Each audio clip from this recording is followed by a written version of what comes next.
We're with Manuel Quesada from the Platform for Freedom Party of Spain. Hello Manuel, how do you feel today has gone? My feeling today was wonderful. It's a great meeting today, great alliance to the all parties of Europe, not all, but the great parties of Europe, to fight for the identity of our culture. Was marvelous, will be here. Excellent. So tell us a little bit more about the Platform for Freedom Party. Yeah, Platform for Freedom is a new party, started 11 years ago in a regional party, Platform for Catalonia, and now it's expanded for 3 months, expanded in 15 regions in all Spain. Really? Yeah. Excellent. We obtained more or less like 80,000 votes in the last elections, only in the regional area of Catalonia. And we are working today for the next elections of regional and Euro Parliament.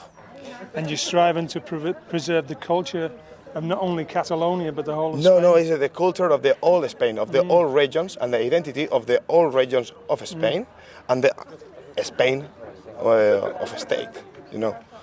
Great. Yeah. That's fantastic. Thank you very much for coming over. Thank you very much. Now we've come across two friends of ours. We've got Clive Jefferson, our National Elections Officer, National Treasurer, and one or two other jobs, and Charlie Whythe, our publicity man, graphic designer. Clive, let me start with you. How do you think today has gone? I think it's went very well, Mike. I think it's went very well. It's what I'd like to get across to our BNP viewers. It's an alliance meeting, and nationalists have come together, self-explanatory, but we've came together in the joint cause against the European Union, against the federal state. And I think that's a real important message that I want our viewers to fully understand, that we're not here promoting the European Union. We're totally anti-EU, as you know, and it's refreshing to form an alliance with other people with the same views from right across the spectrum. That's a very good point, actually, Clive, because we're not anti-European people, no. Just anti-European Union. That's right. Because we all want to be free to run our own countries. That's right, and we've seen that today, and through the night and last night and networking again, which is where a lot of the work's done. And our counterparts right through Europe, you know, they have the same views, aims, ideologies, hopes and dreams virtually as we do, and it can be a very powerful thing. And it was a very good day. Very much so. How did you feel it went? It was Charlie? a fantastic day. It was very entertaining. There was lots of different speakers. It's so good to be able to pool our ideas together and find out what they're doing in their countries. Going through many nations throughout Europe have the same kind of problems, face the same issues. I was particularly impressed at the growth of the Jobbik movement in Hungary, which in less than 10 years have got 43 MEPs. Yeah, we've had several delegates from Jobbik. Amazing. Who had a lot to say, and very interesting. Yeah, very interesting. 17% of the vote nationally, and like you say, 42 parliamentary representatives. But again, what's very interesting, all the alliance members, Jobbik included, the 42 members of their own parliament, same as the Front National and all the other high-profile nationalists across Europe. I'd also like to make it very clear, we talked a lot about elections, systems and how these people are elected.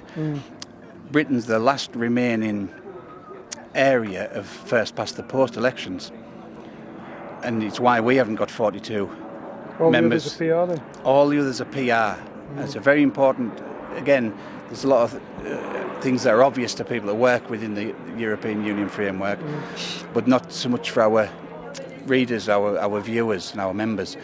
But 42 parliamentary representatives in Jobbik, all of them on the list system.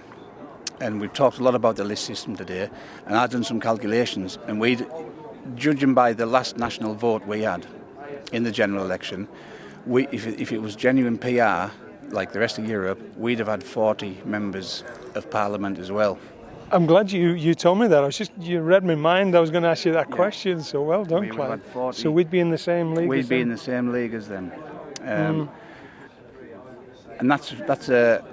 it's quite interesting because we've got our biggest breakthroughs with Nick in the Northwest, Andrew Bronze in Yorkshire, European Parliament, and that's only came about because the EU, quite an irony really, that we're fighting against the Tower of Babel, the European Union, yet it's imposed a fair democratic system that's allowed our chairman to be elected to the highest level. It is. It's very ironic, really, when you consider that most people in Britain believe falsely that we live in a fair democracy, but we don't. So, yeah, a lot of lessons learned, Charlie. Absolutely. A lot of lessons learned. And we saw some great artwork, Charlie, that you've produced over the past year or so. Well, this is part of the campaign of really rebranding the British National Party, bringing it up to date, in fact modernising and futurising, if I could use the term, coin a term, of the British National Party and setting the agenda for things to come. And promoting solutions rather than the negative aspects. Absolutely. Yeah, so focusing on positivity and what we can do to put things right, as opposed to dwelling on the problems that we're all aware of. Good. And I think it's one of the first interviews you've done with BNPtv, is it, Charlie? It is. Really? Yeah. So it's good to have Charlie here and Charlie on screen. And I just, again, for the viewers at home, Charlie Whythe, man to my right, is literally personally responsible for the logo that everybody now loves and associates, the iconic heart, all the literature that the activists put out, the I Love Britain, I Love London, We Want Our Country Back, all the classic literature that we've been putting out, down to Charlie, and it's good to put a name to the face to the well, to the work, we certainly have a small team, so I certainly can't take all the credit, but we have a very dedicated and hard-working team. Yeah, but you've pulled together all of those those positive iconic images of Britain and put them all into leaflets, and the heart represents everything that we stand for, as you say, the heart of Britain. It does. And now I want to get our people out there, because our people are our greatest asset. So we have had a photo shoot with lots of the delegates here. So with their permission, that they'll be featured on lots of literature to come. Good, that'll be interesting. But this is really the beginning. So of the whole rebranding exercise. So there's a lot more to come. Well, thanks, Charlie. Thanks very much for your help. Pleasure. And you, Clive. Thanks very much, Councillor, my friend. Councillor Jefferson. And Councillor Whitby. We're now with our chairman, Nick Griffin, MEP. And we've had a great day today, Nick. And how do you feel it's gone? Absolutely delighted with it. We had a little event for basically our foreign guests last night here, and that went very well. But today is just absolutely tremendous. I spoke with most of them. Everyone's really pleased. We've had several good events. But of course I'm biased, I reckon this is the best. I do, yeah, it's been a great day. And what do you feel the biggest challenges are that the Alliance is going to face? The Liberal left opposition, they're absolutely livid that the Alliance exists, that we're eating into their funding pot. Yeah. So they're desperately looking to try to find ways to de-establish and defund us and so on. So frankly, we're battling for survival. And we have to have our applications for next year and our signatures for next year in by the end of September, and they're doing everything they can to stop us. So that's the challenge. The challenge is to survive to next year, to get our foundation established, which will further annoy them. It'll take another chunk out of their pot and allow us to move forward on several different planes, not only the political plane now, moving towards standing in 2014 on this pan-European list, but also to establishing the foundation as a parallel structure, looking at culture, big picture politics and so on. And this funding, just for the benefit of those people who don't understand where the funding comes from, the money's already being taken from the taxpayer. But at the moment, it's either staying in the European Union or it's going to the leftists and the Conservatives. And now we're going to get our share of it. Yes, there was a piece when we first tried to form the alliance several years ago and couldn't initially manage it. I think the Times ran the story, and they said, well, the one thing we can strangely be grateful to the BNP for is by raising this issue, because basically the old parties collectively have allocated themselves a pot of something like £20 million of the taxpayers' money a year, which they then have secretly carved up, and it has been effectively secret, carved up between themselves near forever and a day.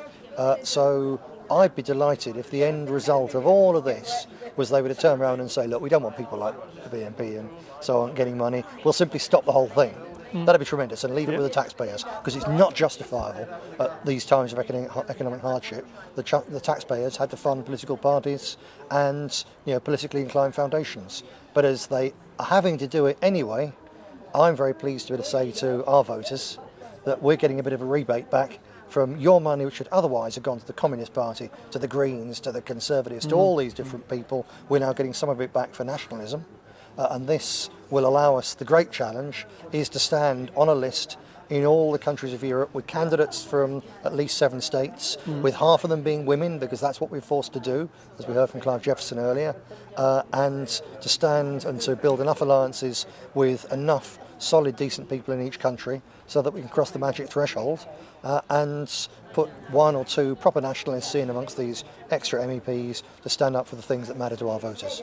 And in terms of the European Union, we are anti-European Union and the oppression of it all and the fact that we no longer rule our own countries, but we're not anti-European people.